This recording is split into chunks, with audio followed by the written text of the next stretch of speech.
할렐루야. 아주 제가 바쁩니다. 10여 년 전에 한국인이자 시각 장애인으로 미국의 백악관의 정책 차관보를 지내셨다가 돌아가신 강영우 박사님을 아마 여러분 다 기억하실 것입니다. 그는 2011년 말에 청천벽력 같은 선고를 받았습니다. 그는 췌장암 말기라는 판정을 받고 얼마 살지 못한다라는 그런 선고를 받았을 때 얼마나 당황스럽고 얼마나 놀랐겠습니까?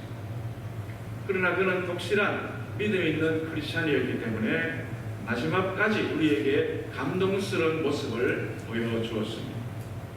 의사는 수술이 성공하면 몇 해는 더 살 수 있다라고 이야기했지만은 강 박사는 그것을 거절을 했습니다. 왜냐하면 수술이 성공하기도 어려울 뿐만 아니고 그렇게 목숨을 연장하고 싶지 않다는 이유였습니다. 그는 자신의 인생을 정리하기 시작하면서 가까운 지인들에게 메일을 보냈습니다.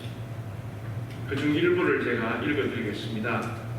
여러분들이 저로 인해 슬퍼하시거나 안타까워하지 않았으면 하는 것이 저의 작은 바람입니다.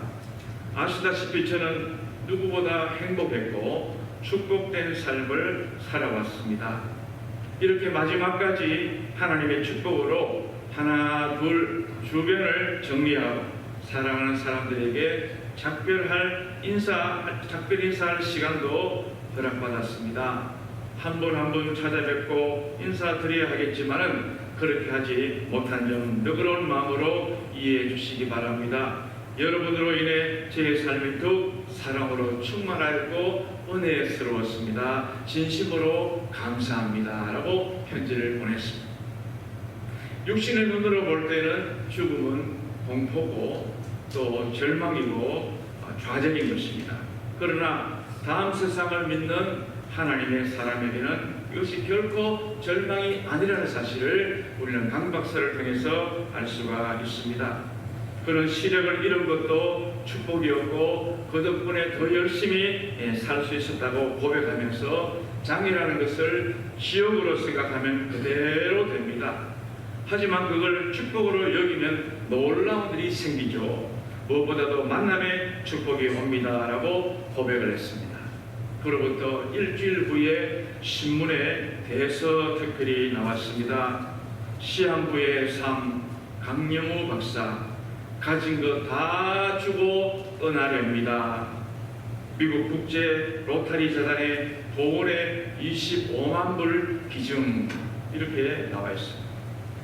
그는 그 당시 40년 전에 1972년 자기를 공부시켜준 국제 로타리 재단에 한국 돈으로 약 2억 5천만 원을 장학기금으로 기부를 했습니다. 자신이 2억을 내고 그 나머지를 두 아들에게 2,500만 원씩 기부를 하게 만들었습니다. 혼자도 다 할 수 있는데 왜 그렇게 했을까요? 그 자녀들에게 인간의 삶이 어떻게 살다가 보람있게 살다가 가야 하는지를 가르쳐주기 위해서 2억 2,500만 원씩을 두 아들에게 내라 그러고 아버지가 2억을 내서 2억 5천만 원의 장학기금으로 그렇게 기부를 했다는 것입니다. 미리 작성한 유언장에는 물론 자신의 모교인 연세대학교에도 4억 원을 기증하라는 내용도 포함되어 있었다고 합니다. 그는 그렇게 자신의 삶을 정리하고 하나님께로부터 받은 은혜를 흘려보내고 마지막 하나님 아버지 나라로 돌아가셨던 것입니다. 또 한 사람이 있습니다. 미국의 지미 카터 대통령입니다. 그는 역대 대통령 가운데 가장 무능했다는 평가를 받은 그런 그 대통령이었는데 그는 퇴임 후에 도리어 더 아주 이름이 빛이 났던 그런 대통령입니다. 그는 헤비타트 운동을 통해서 가난한 사람들에게 집을 지어주는 일을 최근까지 했습니다. 지금은 암으로 투병을 하고 계시지만은 얼마 전까지만 해도 망치를 들고 못을 못 박는 그런 모습을 여러분 보시지 않았습니까? 그가 가는 곳곳마다 분쟁이 있는 곳에 평화가 다 정착되고, 그렇게 해서 결국은 퇴임 후에 한참 지난 이후에 노벨 평화상을 받았던 사람입니다. 그는 성공한 후에도 성공을 잘 다스리고 살았습니다. 사람은 누구나 다 성공하기를 꿈을 꿉니다. 그러나 아무나 성공하는 것이 아닙니다. 왜? 인간은 조금 됐다 싶으면은 교만해지기 때문에, 우쭐해지기 때문에 그 성공을 끝까지 유지를 하지 못한다는 것입니다. 하나님의 존재를 무시하고 무모한 자신감으로 오만방자해지기 때문에 사람은 그 성공을 계속 유지하기가 어렵습니다. 여러분, 세상에서 실패해서 망하는 사람보다도 성공했다가 실패한 사람이 더 많습니다. 성공이 자신을 무너뜨리는 것입니다. 성공을 잘 다스려야 또 다른 성공으로 이어지는데, 성공을 다스리지 못해서 결국 그 성공 때문에 망하는 경우가 참 많다는 것입니다. 미국의 유명한 하워드 휴즈라는 유명한 항공회사에 재벌이 있었지 않습니까? 이 휴즈는 정말 아주 억만장자가 된 이후에 아무 것이나 먹지를 못했습니다. 왜? 이 음식물에 누군가 독을 타지 않았는가 생각해서 빵조각하고 주스만 마셨다고 합니다. 그는 이발소에도 못 갔습니다. 혹시나 이발소에 그 이발사가 나를 해치지 않을까, 그래서 머리를 기르고 살았다는 것입니다. 그는 손톱과 발톱도 깎지 못했습니다. 왜? 깎다가 잘못해서 세균에 감염될까봐 그는 손톱 발톱도 그렇게 매처럼 길게 했다는 것입니다. 마지막 그가 죽었는데 사망 원인이 뭔지 아십니까? 영양실조였습니다. 그는 돈 버는 일에는 성공했습니다. 억만장자가 되었습니다. 모든 사람이 부러워했습니다. 그러나 성공한 이후에 그 성공을 관리하지를 못했던 것입니다. 그렇다면 우리의 삶은 어떻게 되어야 할까요? 일회적인 성공만으로 끝나면 되겠습니까? 아니죠. 성공한 뒤에도, 내 삶이 안정된 이후에도 계속적으로 하나님께 영광을 돌리고, 성공한 뒤에도 내 정말 하나님 앞에 귀하게 쓰임받는 인생이 되기를 여러분 원하지 않습니까? 오늘 그러기 위해서 이 시간 우리 신앙에 도움을 주는, 보전을 주는 요셉에 대해서 한번 생각해 보려고 합니다. 요셉은 애굽, 세계 최고의 나라의 애굽의 총리가 되었습니다. 정말 성공한 사람입니다. 그러나 그는 성공한 뒤에도 그 성공을 잘 관리했던 그런 사람임을 우리가 깨달으면서 그가 어떻게 계속해서 쓰임받는 인생이 되었는지 오늘 요셉을 통해서 몇 가지로 말씀드릴 때 은혜를 받는 여러분 모두가 되시기를 축원합니다. 첫째로 요셉은요, 내일을 위해서 살았습니다. 미래를 위해서 부지런히 살았던 사람입니다. 그는 하나님의 은혜로 애굽의 총리가 된 이후에도 그는 교만하지 않았습니다. 안주하지 않았습니다. 자랑하지 않았습니다. 여러분, 30세 애굽의 세계 최고의 나라의 총리가 된 것 얼마나 자랑하는 말입니까? 얼마나 정말 모든 사람에게 이야기하고 싶은 그런 소재거리입니까? 그러나 그는 교만하지 않았습니다. 호의호식하면서 날마다 잔치를 베풀면서 그렇게 지내지 시간 낭비하지 않았습니다.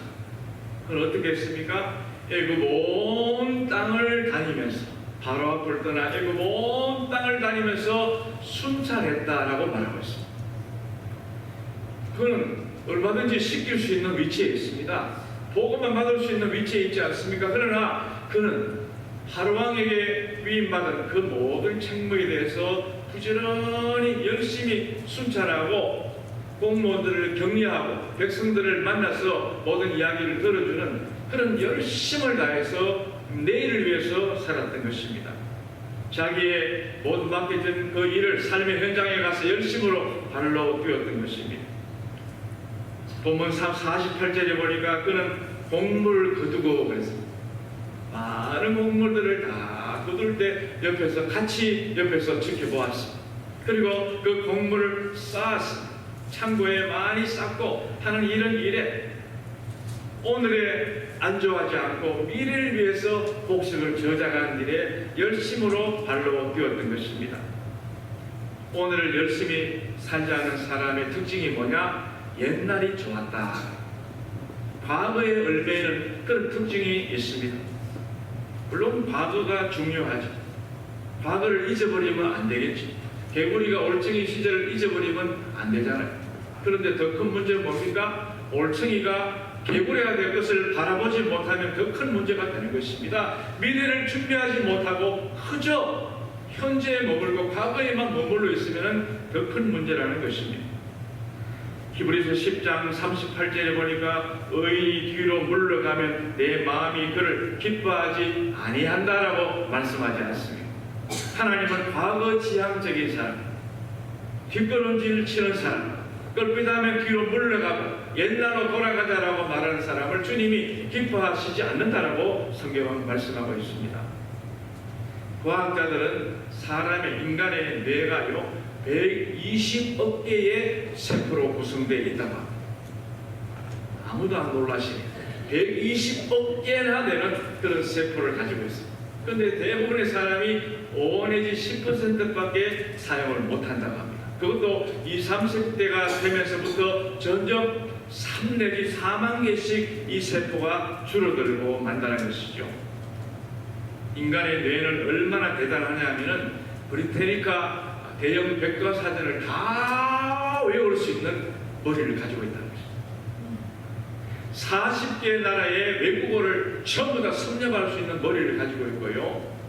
그리고 유명한 대학의 전공 필수 과목을 몽땅 다 수료할 수 있는 수십 개 대학의 과목을 동시에 다 외울 수 있는 그런 머리를 가지고 있다는 것입니다. 놀랍지 않습니까, 여러분? 그러나 조건이 있습니다. 긍정적인 사고와 좋은 생각을 통해서 뇌 기능이 긍정적인 구조로 바뀔 때 가능하다는 것입니다. 내 머리가 이 부정적인 생각으로 꽉 차 있을 때는 아무리 해도 머리에 들어오지도 않고 그런 그 기능이 능력이 상실되고 만다는 것입니다. 뒤로 물러선다는 말이 무슨 말입니까? 옳지 못한 생각과 부정적인 가치관을 가진 사람들이 취하는 행동을 말합니다. 그런 사람은 남을 결코 칭찬하지 않습니다.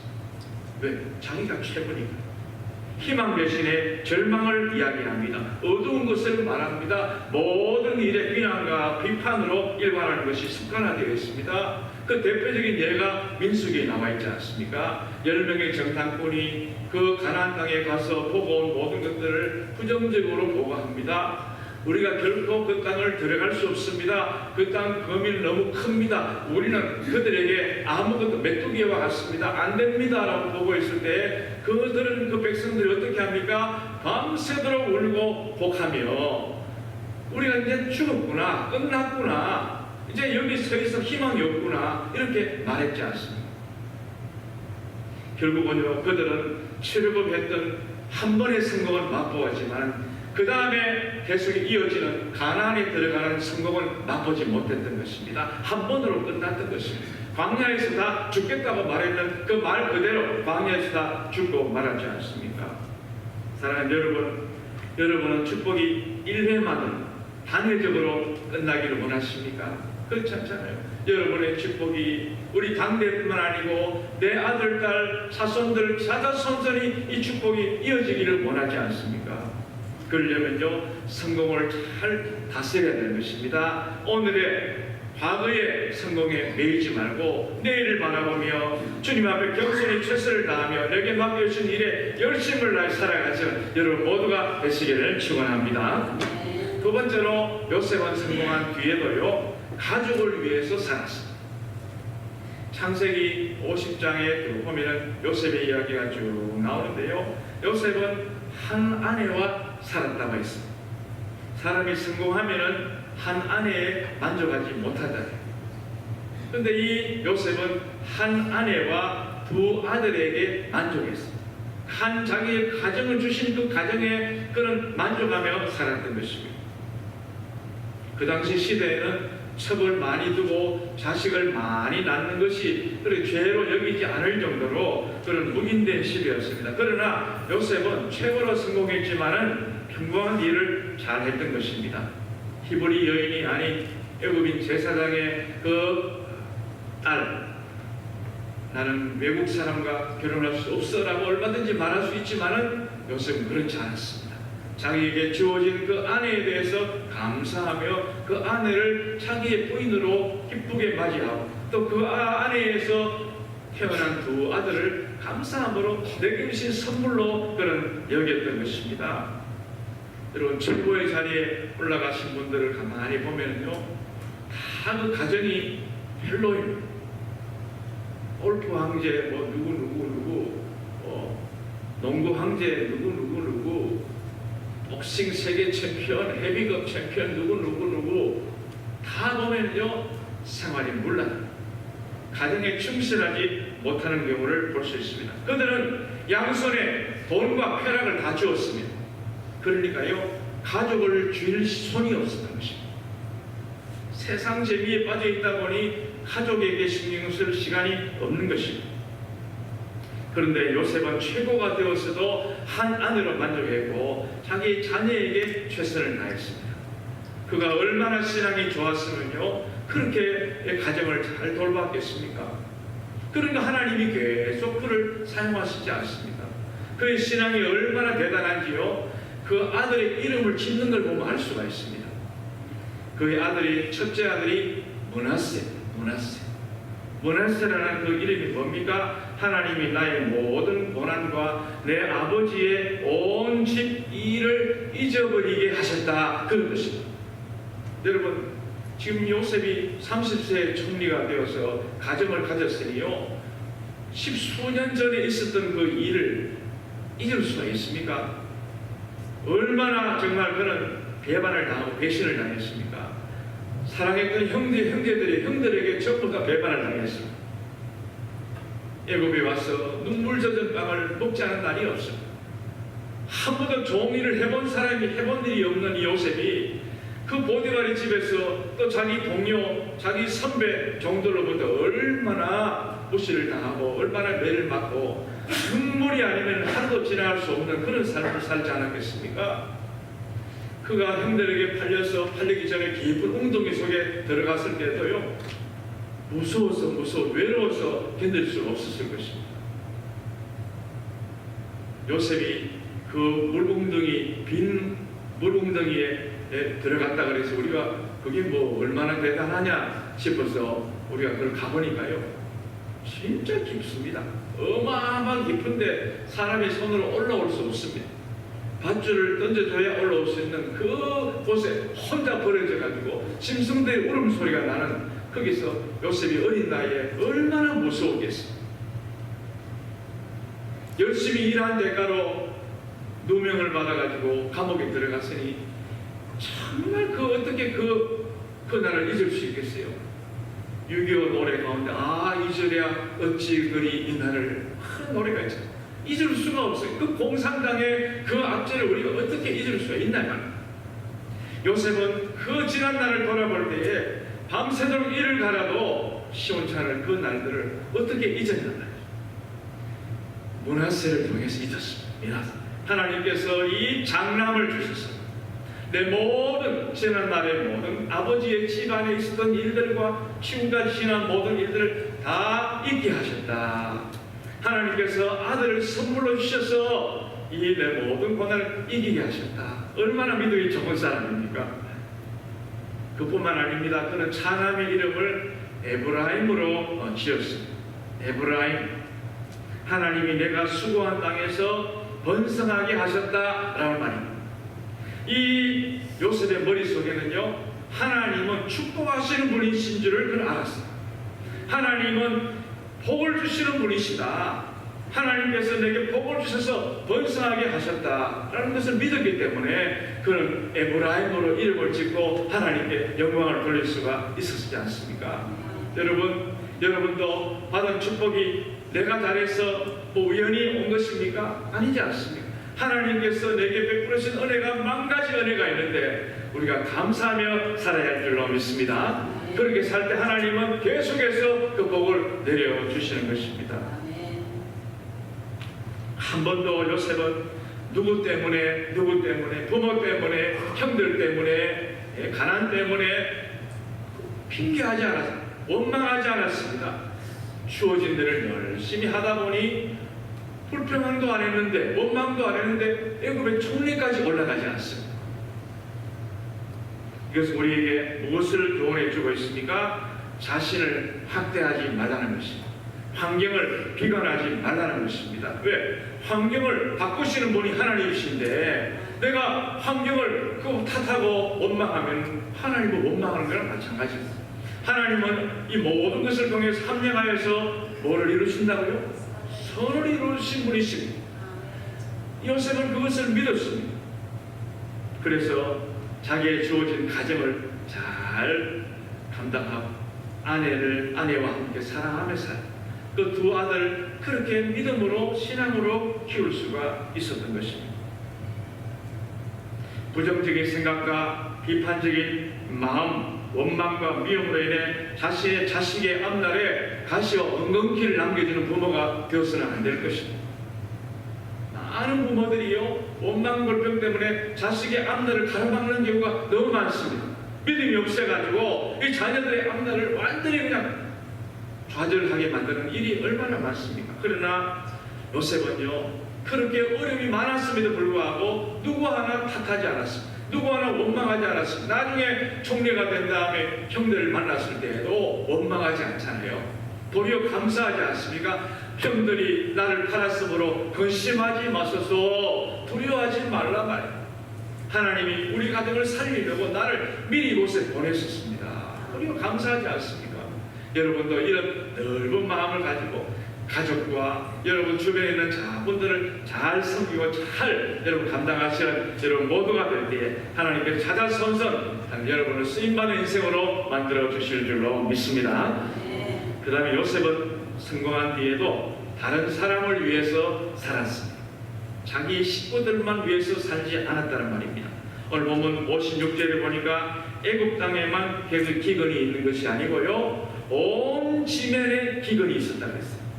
애굽을 포함한 이스라엘 주변에 있는 모든 수단, 아프리카 모두가 다 기근에 다 잠겼을 때에 이 요셉은 평소에 준비한 모든 창고를 열어서 곡식을 팔았다고 말했습니다. 여기서 팔았다는 말은 흉년을 대비해서 7년 동안 모아두었던 그 곡식을 정당하게 거래를 했다 그런 말입니다. 그런 부정축제를 하지 않고 폭리를 취하지 않고 사리사욕으로 자신의 야망을 채우지 않고 정상적으로 어려운 사람들을 위해서 판매하면서 그들에게 먹을 것을 주었다 그런 말인 것입니다. 여러분 부자의 눈에는 가난한 사람이 눈에 들어오지 않습니다. 대기업 회장의 눈에는 구멍가게 주인의 그런 그 모습이 눈에 들어오지 않습니다. 미남의 눈에는 추남의 모습이 보이지 않습니다. 건강한 사람에게는 환자들이 이해가 되지 않습니다. 권력가의 눈에는 힘없는 백성이 눈에 안 보일 수 있습니다. 그러나 요셉은 다 보인 거예요. 그들을 위해서 우리 애국만 잘 살면 되지, 나만 잘 살면 되지, 그게 아니었습니다. 평소에 모아뒀던 모든 것들을 배고파 기근에 시달리고 있는 많은 사람들에게 다 나누어주면서 그렇게 살게 남을 배려할 줄 아는 사람이 되었던 것입니다. 이것이 바로 주님의 마음이 아니겠습니까? 남을 나보다 낫게 여기는 이 마음이야말로 주님이 기뻐하시는 마음인 줄로 믿습니다. 잠언 3장에 보니까 솔로몬 왕이 마지막 말년에 세상을 떠나기 전에 자기 자식들을 불러 모아놓고 유언하는 그런 내용이 나옵니다. 잠언 3장 1절에 보니까 내 아들아 나의 법을 잊어버리지 말고 내 마음으로 나의 명령을 지키라. 그러면서 하는 말이 인자와 진리가 내게서 떠나지 않게 하라. 인자와 진리가 뭡니까? 긍휼입니다. 긍휼. 불쌍히 여기는 그런 마음이 내게서 떠나지 말게 하고 그것을 내 목에 매매 내 마음판에 새기라. 꼭 기억해라 그 말이죠. 목에 군인들이 군번줄을 다 메고 있잖아요. 메고 있죠. 마음판에 인자와 긍휼을 잊어버리지 말고 너만 잘 사는 사람이 되지 말고 어려운 사람을 항상 바라보고 생각할 수 있는 사람이 되어라. 그런 말인 것입니다. 왜 그렇게 해야 됩니까? 그래야 하나님과 사랑 앞에서 은총과 귀중의 여김을 받을 수 있기 때문인 줄로 믿습니다. 시편 37편 25절에도 보니까 내가 어려서부터 늙기까지 의인이 버림을 당하거나 그의 자손이 걸시감을 보지 못하였도다. 그는 종일토록 은혜를 베풀고 꾸어주니 그의 자손이 복을 받는다 그랬어요. 나 혼자만 잘 살고 나만 보여오시고 하는 것이 아니고 어려운 분들을 돌아볼 때에 하나님께서 계속해서 베풀 수 있는 그런 은혜와 물질과 사랑을 베풀어 주신다는 말씀인 것입니다. 여러분은 물질의 복을 받으셨습니까? 여러분은 자녀의 복을 받으셨습니까? 여러분은 건강의 복을 받으셨습니까? 그 축복이 단회적인 축복이 되지 않고 예수님의 이름으로 정말 남을 섬기며 살아갈 때에 이 축복이 한 번에 끝나지 않고 계속해서 축복이 이어지게 된다는 사실을 또 기억하시기 바랍니다. 유명한 상담학자인 폴 추니엘이라는 사람이 이렇게 말합니다. 사람이 혼자 할 수 없는 일이 두 가지가 있다고 했어요. 하나는 결혼하는 것. 결혼 혼자 못 하잖아요. 결혼을 두 명이 하는 것이. 그리고 또 하나가 뭐냐? 그리스도인이 되는 것. 이건 혼자 할 수 없는 것입니다. 그리스도인은 나 혼자만 이 되는 것이 믿음 생활한다고 되는 게 아닙니다. 내 주변에 있는 사람과 더불어서 믿음 생활해야 되는 것입니다. 안디옥 교회 교인들이 칭찬받은 이유가 무엇입니까? 모든 사람들과 함께 더불어 살았기 때문에 그 사람들이 볼 때, 야, 진짜 그리스도인이다. 비로소 크리스찬이라는 그런 이름을 듣게 되었지 않습니까? 우리도 정말 하나님 기뻐하시는 크리스찬이 되려면 어떻게 됩니까? 내 주변을 돌아봐야 됩니다. 나 말고 내 주변에 있는 많은 어려움 당한 사람이 누가 있는지 돌아보고 주님의 사랑을 베풀고 살아갈 때 우리의 삶이 계속해서 찾아서서 쓰임받는 인생이 되게 된다는 사실을 믿으시기를 바랍니다. 여러분은 지속적으로 하나님의 복을 받기를 원하십니까? 그럼 과거에만 머물러 있고 현재만 머물러 있지 말고 내일을 향해서 열심히 살아가시기 바랍니다. 내 곁에 주신 이 줄로 지어준 이 가정, 이 아내, 사랑하는 이 자녀들, 이를 잘 여러분 사랑으로 잘 섬기고 정말 그들에 대해서 만족하시기 바랍니다. 그리고 다른 사람들을 잘 섬기는 화목의 도구가 될 때에 여러분 찾아선선 계속 오고 오는 세대에 놀라운 축복으로 쓰임받는 그런 인생이 되게 될 줄로 믿습니다. 이런 은혜와 축복이 여러분 모두에게 함께 하시기를 축원합니다. 기도하겠습니다. 하나님 감사드립니다. 하나님께서 우리에게 베푸르신 은혜가 얼마나 크고 놀라운데 우리는 때때로 환경을 바라보고 내 주변의 사람과 비교하면서 또 과거를 돌아보면서 미래를 준비하지 못하고 살 때가 많습니다. 하나님 아버지, 우리의 잘못된 모든 허물과 모든 죄악을 용서해 주시고 하나님 미래를 향해서 열심히 섬기고 열심히 최선을 다하고 내 가정에 충실하고 또 주변의 사람들을 사랑으로 돌볼 수 있는 우리 모두가 되게 인도하여 주시옵소서. 그리하여 요셉과 같이 계속해서 쓰임받는 삶, 쓰임받는 인생이 될 수 있도록 도와주시옵소서. 우리 이 자리에 참여한 모든 성도님들은 요셉과 같은 놀라운 복으로 충만하게 살아갈 수 있도록 역사하여 주시옵소서. 예수님 이름으로 기도하옵나이다. 아멘.